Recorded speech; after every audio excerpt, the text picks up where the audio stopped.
Good afternoon, everyone. Welcome to Grow and Clip Bonsai for Seniors. My name is Tom Novak. Today it's 67 degrees Fahrenheit or 20 degrees Celsius.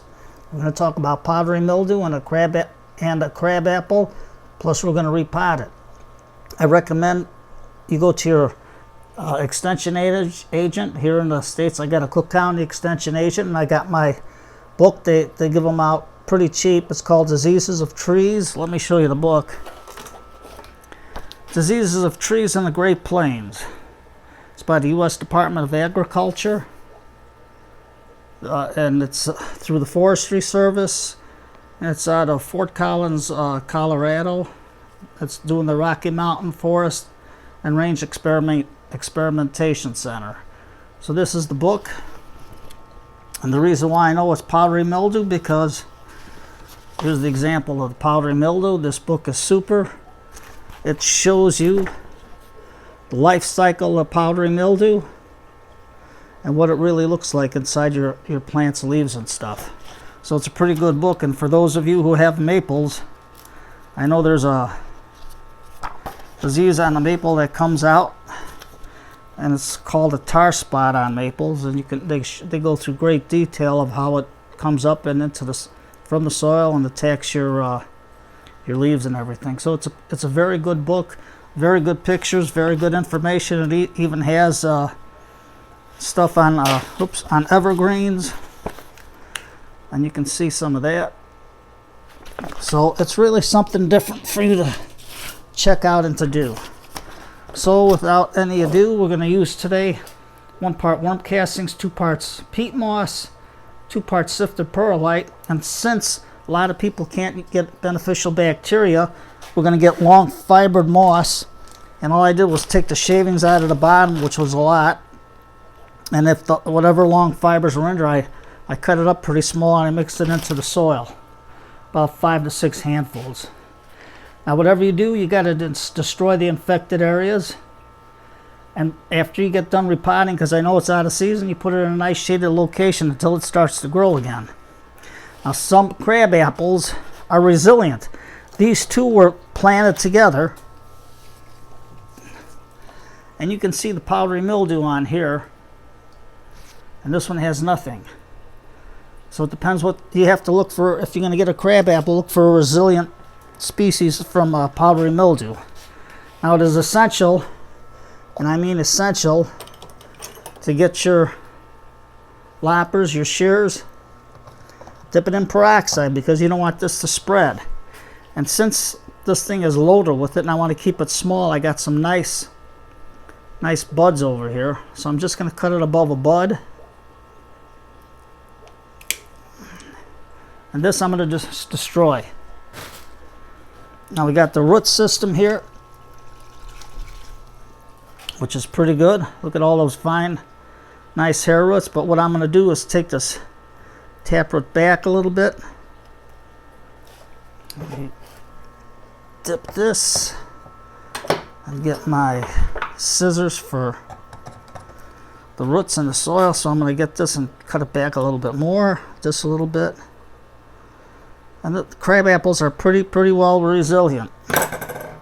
So now we're going to get the next crab, and we're going to do the same thing. Even though the leaves show no signs of powdery mildew on it, and it was planted maybe not even 4 to 5 inches apart, we're going to also dip our shears real good and cut it, dip them again. We'll get rid of this, leave a little bit of growth on this one. And what I'm going to do, this one has a real big taproot growing straight down, but I can't cut much off right now because there's hardly any fine feeder roots on the top. But I am going to go to about here.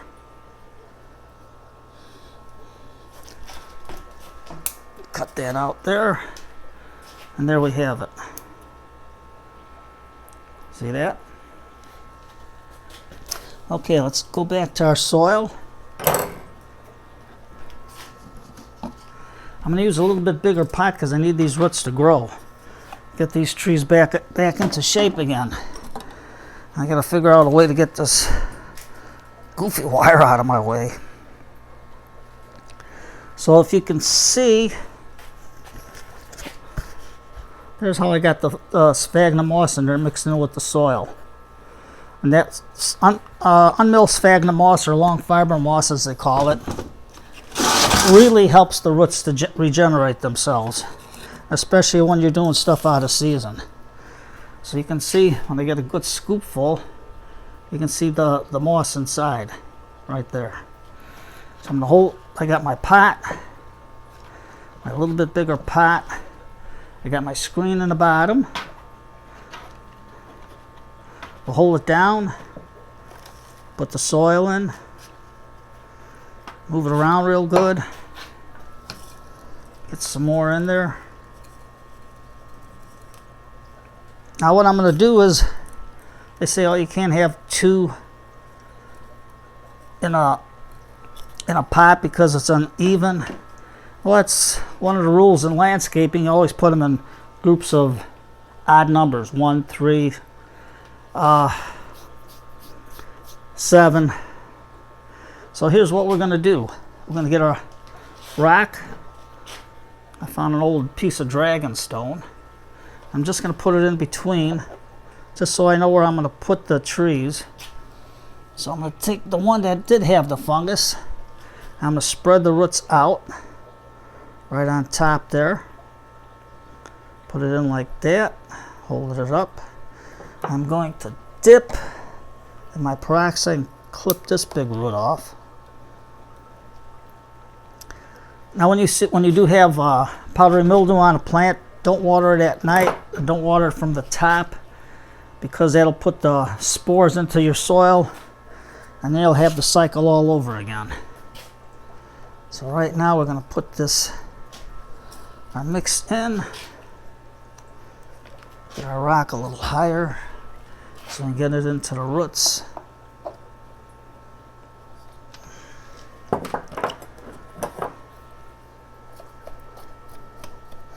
There we go.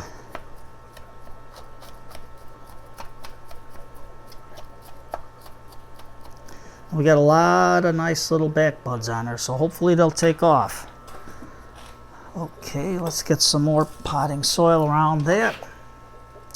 Now that book, check if you got an extension agent around in your neighborhood, wherever you're at, no matter what country you're in, they have people that help people out with plants. And they have a lot of great literature for the taking. I mean, there's a lot of literature I got for free. I mean, this book, I think I got it, oh, I can't remember how many years ago I got the book, but it was only like $2 or $3, but it was well worth the investment.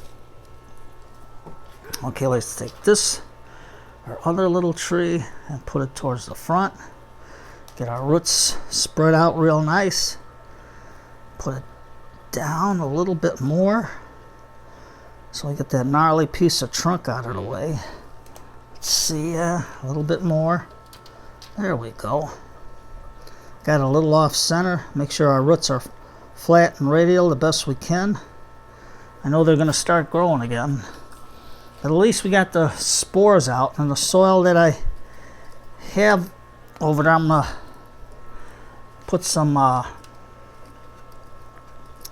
saran wrap or something that heat up the soil with the sun, and that'll help to sterilize it so I don't have any more spores in the soil. With all this rain that we had for the last couple of days, there was no ifs, ands, or buts about it when everything got into the soil, or what was carried by the air. But your crabs, you have to, if you're going to get a crab apple to do for a bonsai, make sure it's see the resistance it has. And they'll tell you if it's resistant to scab, if it's resistant to powdery mildew, nematodes.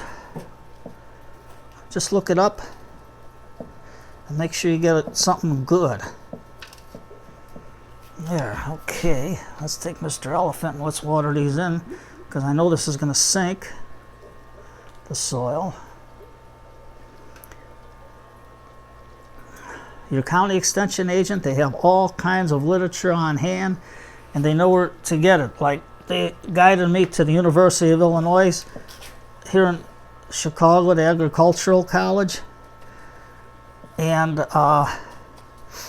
you go to their website and they'll tell you what books and literature you can get. But that was back in the day. I haven't checked them recently yet because I got a lot of good books so far. But this is a real good book. It tells you almost every disease. It tells you the life cycle of the disease. It gives you the pictures of it, and it also shows you how it comes up through the soil, how it's carried. It's carried by insects or whatever. It's got a nice section on all deciduous trees, and there's another back section on evergreen, pine trees, and everything else like that there. So it's something different. But it's a good book, well worth the investment. And I know your extension agent should be able to give you all the information that you need.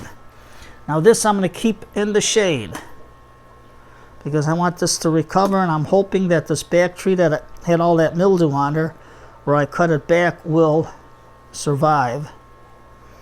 But now I don't want nothing getting into the cut end, even though it's smaller than a pencil. Let's see, where's the lipstick at? Okay, we got a different color today. My niece always comes up with different colors. Oh, we got a nice brown lipstick that'll help us disguise the cut more. You won't even know it's there. Same on this one. Because with all that rain coming down, I don't want this, I don't want these trees to rot going down. So that's why I put it on there. Now if you don't have lipstick, you can always go to the store. They're cheap. If not, you can make mud and stick it on there. But always cut make your cuts at a 45. It doesn't have to be dead on 45, but if you make it at 45, it'll help the water to shed, because instead of being flat and the water going straight down into your trunk and rotting it, when it's at an angle, it tends to roll off. So it helps the top dry off, and it also helps the tree to prevent disease or insects from entering into the cut until the cut has a chance to heal. Now, lipstick is a natural wax. One wouldn't put it on their lips if it would give them cancer or anything. But all it is a natural wax. You can pick your color out. I try to, whatever I get free, I use. But if I get like this brown one, it helps blend into the trunk real nice. Now you notice there's no water coming out yet, so I have to keep watering this until we can get some good runoff.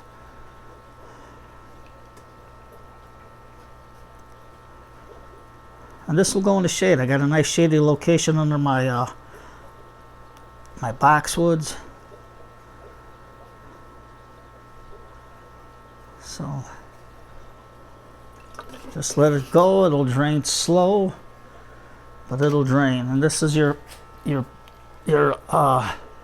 long milled or long fiber. It's sphagnum moss. All I did was cut it, or you can pull it apart with your fingers like that and just get a bunch of it and put it in. But I usually go to the bottom of the bag because that's where all the fines are. I mean, it's chopped up pretty good, and this way here you won't have to do all that work. So there we are. I'll make a tag later for it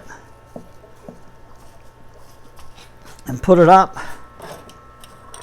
It's a little something that you can do.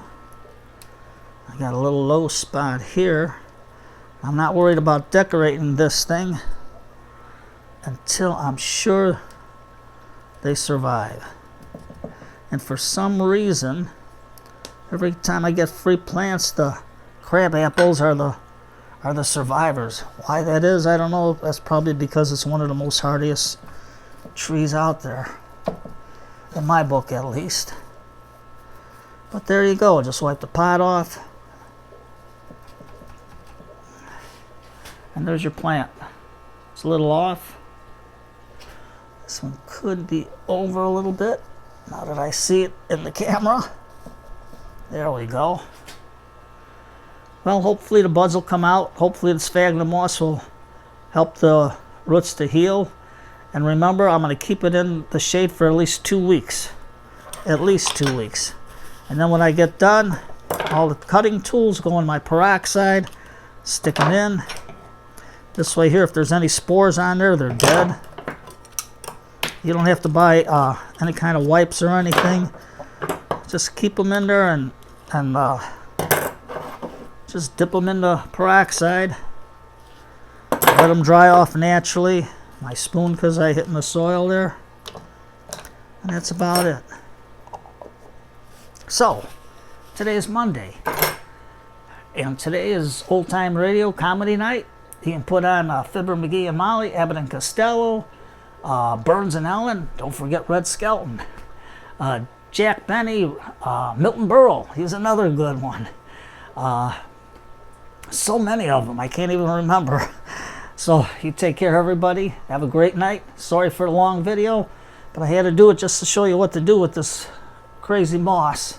I mean, this crazy powdery mildew. So you take care. Have a great evening. The rest of the day, put up a cup of tea, and have a good laugh tonight on Old Time Radio. Take care, everybody, and have a good day.